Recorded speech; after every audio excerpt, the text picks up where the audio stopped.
Hey guys, welcome to Grounded, the podcast by Inspiring Time. Today I am joined by one of the sweetest personalities I can think of, Mindy. Thank you so much for jumping on and joining us today. Yeah, I it's feel my like pleasure. this year, 2020 was bad and Yeah. very unpredictable. But I feel like a lot of us made it through with grace and positivity. I'm not really sure 2021 is starting out the way we were hoping. So we will just continue putting our best foot forward and charging ahead. So today, I think really what this is all about is dealing with the hard. And I feel like so many times in life we gloss over the hard, until you're living that moment of hard, you just don't respect it. You hope it never happens. And so when it does, maybe you don't feel as prepared as, not that I'm saying we should prepare for the worst. That's not what I'm saying, but definitely being in a place where we can handle it and feel good with ourselves is a good place to be. So Mindy is a beautiful mama. They have two beautiful boys. She's happily married. They live in Arkansas, right? Still in Yes, Arkansas. It's still in just me that Arkansas. moves all the time. And we met several years ago in the same direct sales company, which we are still in and doing to the best of our ability. But what I really wanted to share and what I want Mindy to share is her life with cancer, how that came about. And I'm hoping that by hearing her story and connecting with somebody, you then can pass this information along to somebody else who might be going through similar situations, because no two stories are ever the same. So Mindy, thank you for joining us. I would love for you to give us a little bit of background about you and how did it get started? And we'll go from there. Okay. Yeah, so I am a wife to Patrick, and I have two boys. Owen is about to be 9, and Everett is about to be 6. So Patrick and I have been married since 2010, and we dated for about 5 years before we got married. But straight out of high school, I went to college and got a degree and just started working and decided that my true passion was just helping people and working with children. And I wanted to be a nurse. So I went to nursing school and became a nurse in 2009. And then Patrick and I got married, and quickly, just because we had dated so long, we knew we wanted to start a family immediately. And in 2012, we had our first son. So fast forward, we have 2 kids. My youngest was 3 and my oldest was 6. And I had felt it not necessarily a lump. It was more like it looked like my breast was swollen on my left side. And at first, my husband couldn't even tell when I, showed him. And so I was like, yeah, but it's something's different. So I immediately called my OB, had my appointment, and he was like, yeah, I can kind of see that, and the immediate response is that they give you a week of antibiotics and they schedule you for a mammogram. So my first mammogram, nothing was seen. Ultrasound, nothing was seen. So they weren't worried. They said, come back in 6 months unless something changes.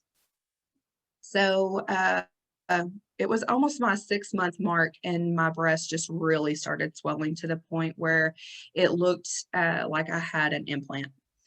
And by the time, you get into the doctor for a second mammogram, it's been almost a couple weeks. So it was really close to that 6-month mark. Again, the mammogram didn't see anything, and the ultrasound did not see anything. And so, but there was obviously something going on. So they scheduled a biopsy. And so in July of 2018, I was diagnosed with invasive ductal carcinoma. I was triple positive, which basically means it's an aggressive form. It is, fed by the hormones of estrogen and progesterone. And I had the positive HER2 protein, which basically just means that it's, a fast growing tumor. So, devastation hit. In my mind, I don't think there was ever the thought that it was breast cancer. I have no family history. I had breastfed both my babies for long periods of time. And, I just have never crossed my mind that it would be. I just thought, oh, it's got to be something else. In fact, I do have a family history of cysts in the breast and, kind of fibrous tissue. So I thought it's got to be that, it has to be that. Or I thought maybe a clogged milk duct, because it had been about 9 months since I quit breastfeeding. So,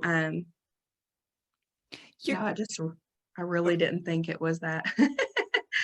So I think just the shock of it was the initial oh my goodness, this can't be happening to me, And I did everything right. Right. And I think that probably that is most people's first reaction is this is not happening. This can't be happening. It's not in my family. There were no signs other than boom. And now you're thinking, okay, I have the news. I have a very supportive husband. I have 2 beautiful boys. What am I supposed to do? So what is that next step? Of course, you're in great medical care at this point. Mm-hmm. So what is then the next step? It's really a whirlwind. It is overwhelming.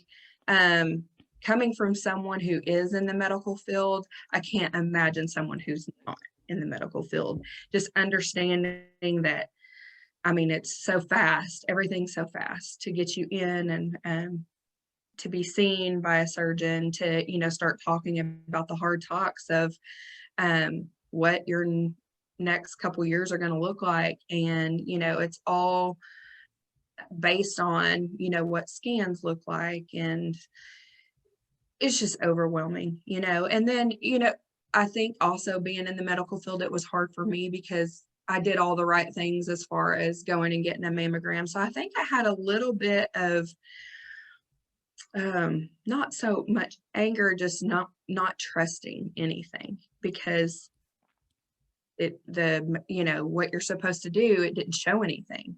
How am I supposed to trust this biopsy, because the mammogram and ultrasound didn't show anything, and they can't poke my body every time they want to go in and see if cancer's anywhere. So how can I trust these doctors and stuff? But it comes down to, you do trust your medical professionals, and they do know what they're doing. And just like anything else, imaging is not 100% foolproof, and it's not be all end all, and so you just have to trust them. And so the first couple weeks were all doctor's appointments. I immediately got into my surgeon. We had a plan of, I would do 6 treatments of the hardcore drugs, which I lost my hair, and where I would be really sick. And then I had my mastectomy scheduled for about 6 months after diagnosis. And based on what the results came back from the mastectomy would be, whether or not I had radiation, which I ended up having to have. And then with a triple positive diagnosis, you do another 12 rounds of one drug that is just part of that treatment plan. So, it was just really fast and overwhelming. And I'm just thankful that I did have such a wonderful support system. My family all lives, very close to me. We're a very close family. I have a brother and a sister, and then my parents. So that, and then the, close knit friends. And I just had a lot of support in that way. And that was amazing because they're the ones who are going to, get you through, lift you up on the hard days. And, just, I think I'm one of those people that never worries about stuff. I just kind of let stuff roll off of me. And I think it was very, very wonderful in this type of situation that I didn't really focus too much on the what ifs or anything. It was just kind of like, okay, got to do this. We're going to do this. I can do this. I'm going to do the hard, and then we're going to get through. And this is all going to be in the distant past, so. So during this time, you have an amazingly supportive family network and group. Um, Husband, mom, dad, brother, sister, kiddos. Uh, who else was there that you really felt you could connect with? Did you find that friends that were once friends maybe leaned back a little bit and knew this new support group kind of leaned in? Because I hear that that it's a new path, it's a new journey. It is. And yes, we had a lot of, support just, with social media. You have all these people that you were close to, growing up, and, all throughout stages of your life. And I think that kind of pulled a lot of people together that I hadn't necessarily seen or talked to in a long time, all coming together to support me. Um, my best friend Amy, she started a group on Facebook that would kind of be just so I didn't get overwhelmed having to talk to every single person about every single thing I was going through. It was kind of like a safe place to post updates and that kind of thing. Um, we have a really amazing church family that we are super close to. And in fact, my youngest went to daycare at the church there. So we had so many amazing ladies from the church that were so supportive. Our Sunday school class, just we found a lot of support through people at our church.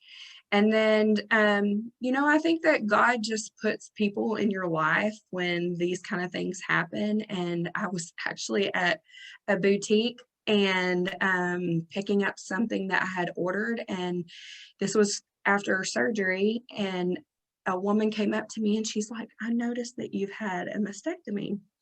And I said, yeah. And she was like, I also have, and I've had reconstruction. And this is who I use. Are you a part of any support groups? And she had kind of gone through it before. And she actually works at Arkansas Children's, which is so crazy because that's where I work. And through that, we formed, a really close friendship that I've been able to go to her with certain things that she's already kind of gone through. And she is a part of a support group called Faithful Friends. And it's cancer survivors, not just breast cancer, but any type of cancer. And it's just wonderful women who come together and support each other. And I've been able to attend that many times. And that's been so helpful just with,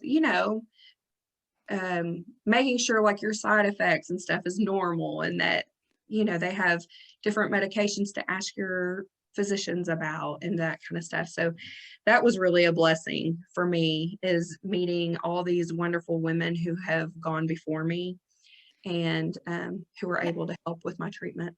And I have to say that you were in that spot to where when this woman reached out to you, it was kind of like a little lifeboat probably at that point, Yes, though you didn't know that you needed or wanted one. Um, exactly. but I would think, I know with Christopher Jr., we were actually at Arkansas Children's Hospital, the happiest, saddest place you will ever go, especially in the PICU ward and the oncology ward and all that. So I have a little bit of experience with going through the unknown and being patient. So I could see where being very open-minded at any connections along the way, because I know there would be moms that would reach out and we would just start talking. And you wouldn't necessarily find that support, I don't think, maybe even from your mother. You know, she doesn't know exactly what you're going through, but this couple or this family that's right here beside you going through the same thing, like you can share. And I think it's important that we connect. Even it could be brutal, those first few opening lines of just ugly cries and just getting it out there. Yes. And that's normal, right? That is absolutely part of the process, I would think. Yes, 100%. Um, even having a very supportive family and friends and husband and children, all of it, they've never been through this before.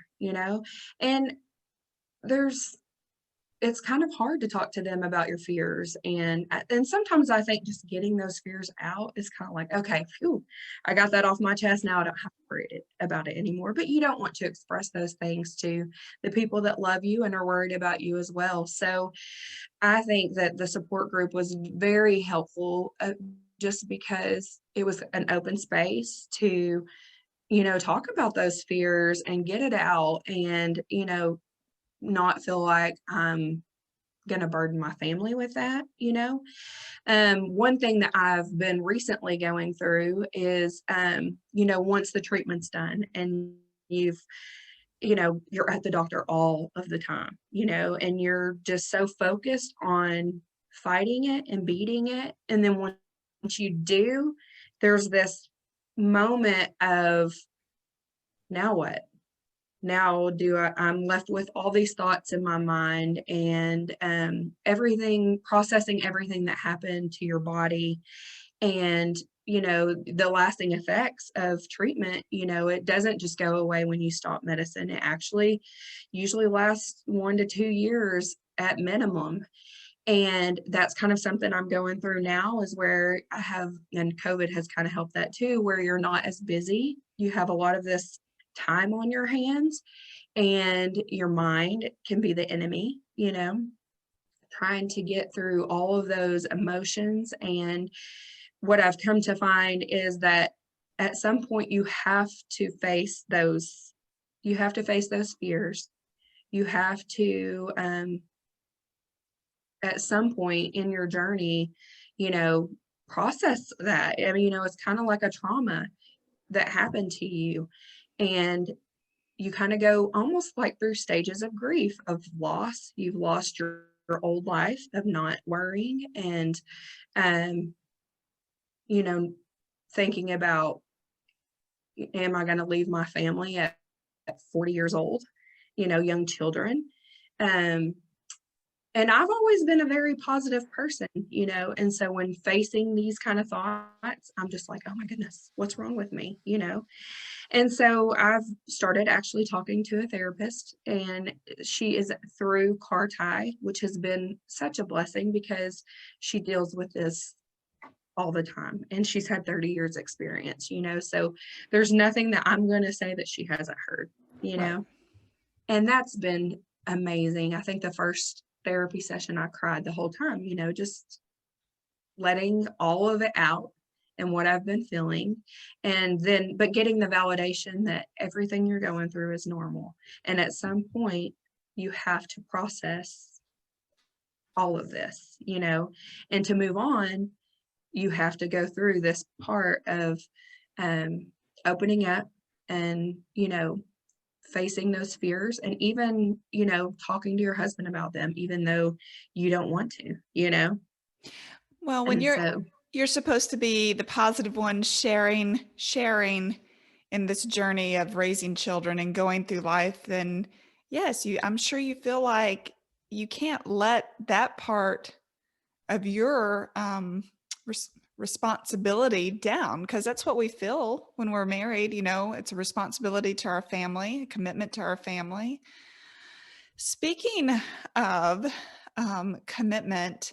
I wanted to touch, though we didn't really talk about this, the financial part of it. Mhm. I know that when you embark on, for example, Junior's hospital bills just for a month, they were over $1 million. We would have been financially ruined when he was, and he's 9, a little over 9 now. So we would have Mhm. been ruined as young parents walking through that. Um, what does that look like when you're traveling this particular journey? Do you contact uh, your health insurance? Like, where do you start with that? So, initially that was kind of what I was thinking, oh my goodness, how are we going to afford this? My mother is actually in insurance. So that was a blessing as well, because a lot of, when you're a healthy young woman who never goes to the doctor, that's me.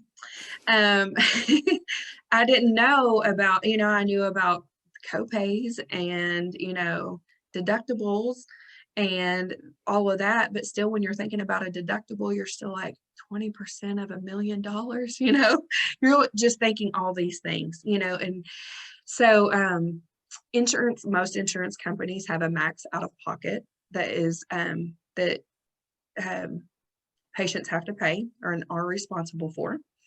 And so when I found that out, it's almost like, "Whew, oh my goodness," and mine just happened to be 6,000, which that's not small.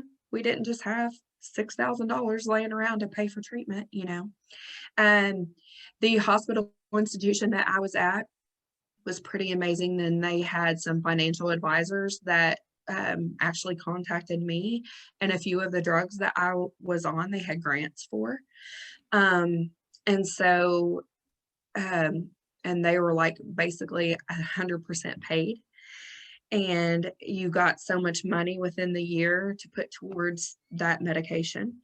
So that was pretty awesome. I think my max out of pocket that year was $6,000, and I think we paid 3,500 based on the grants.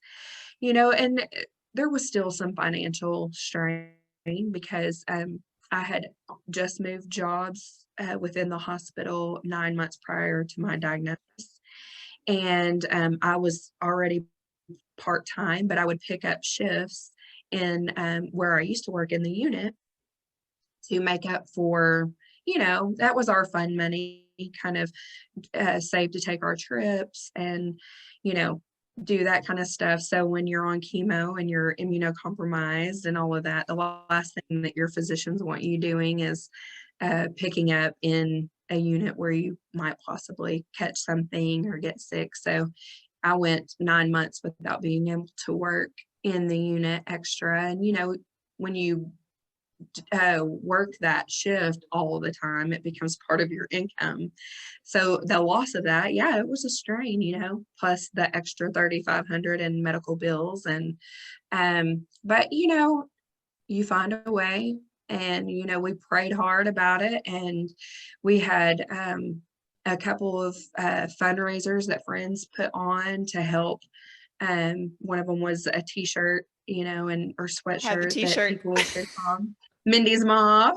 And I'm so appreciative of all the Mindy's Mob people that not only prayed for me, but they also supported me in those areas. We had meal trains. A few of my friends and my family got together and paid for a housekeeper during the hard treatments where they knew that I wasn't going to be able to, you know, keep a tidy house when I'm just trying to survive. And that probably was the most helpful thing that I could have ever asked for because, you're already feeling like, how am I going to do this? How am I going to do the day-to-day stuff? And they wanted me to spend every second that I felt good with my family and with my kids, and letting them see that, hey, mommy's going to be okay. And so that was one of the greatest blessings was just, not having to worry about my house being spotless or the toilets being cleaned. So, and, what people don't realize too is how much slack your spouse or, the family living with you are picking up. They're not, not everyone sees. Just my husband having to do bedtime every single night, having to cook dinner every night. Things that, we were mostly 50-50 doing, you know, he was taking on all of that. So the last thing you want to do is burden them even more with more housework or laundry and stuff. So, and just having an amazing mom that was there, no matter what. And she filled every need and every gap that I had when it came to, you know, my house and my family. And I love that it wouldn't have to be a mom if some of us aren't Right. close.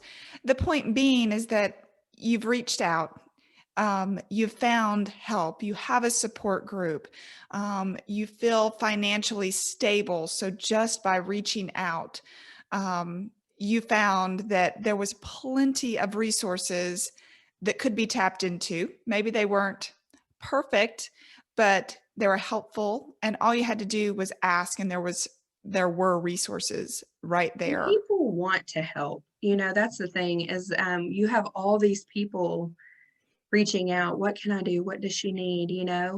And that's so amazing, but it can be overwhelming for the person actually receiving help because I'm independent. I don't need help. I want to do everything myself. That was kind of how I was before.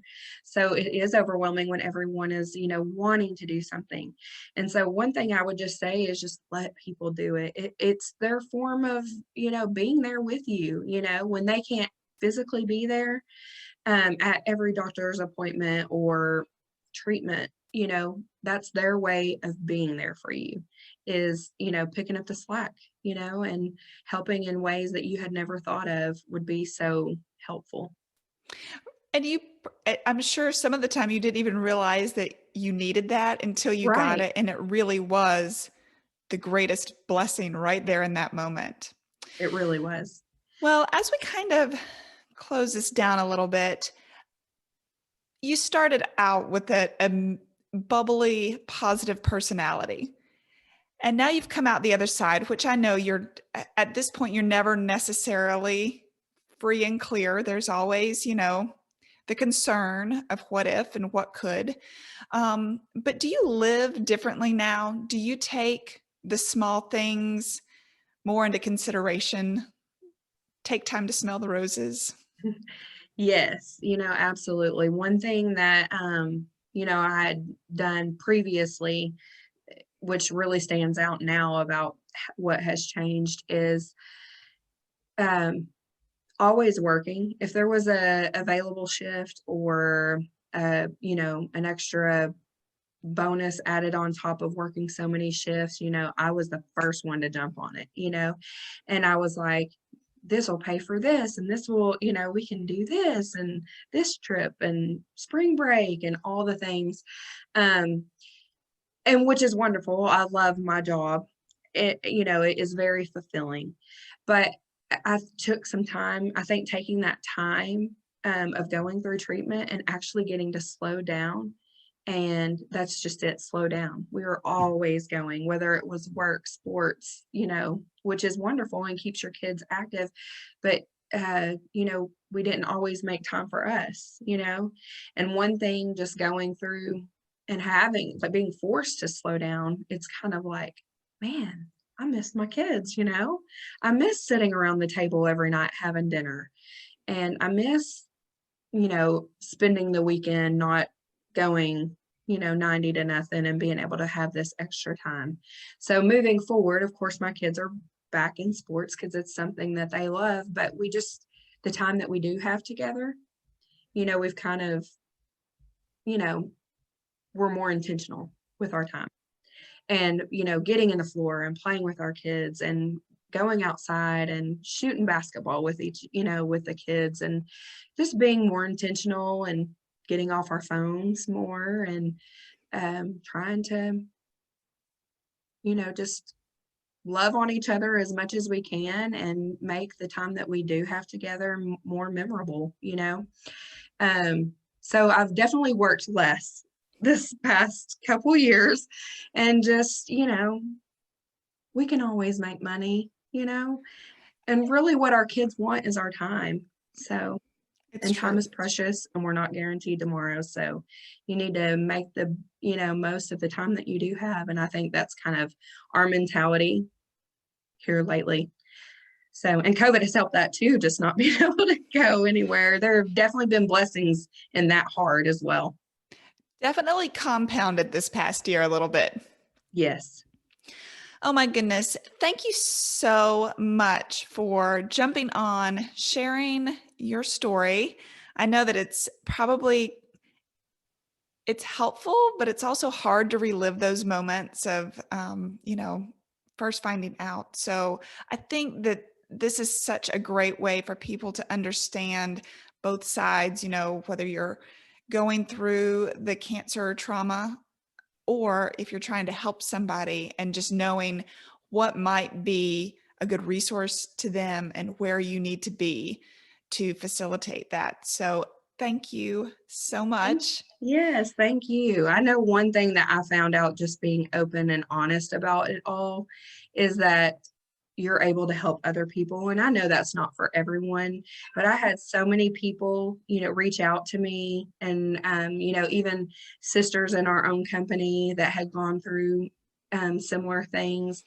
Everyone was so willing to help and reach out with their experience. And I just promised myself going forward, I would do the same for others. Well, I know that this is definitely going to be a resource that people find uplifting and positive. Um, and that's what we can do for the world, is put beauty wherever we can. And I love that about you, friend.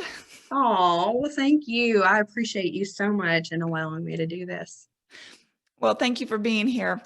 Have a good one, and we'll be talking to you soon. All right. Bye, girl. Bye.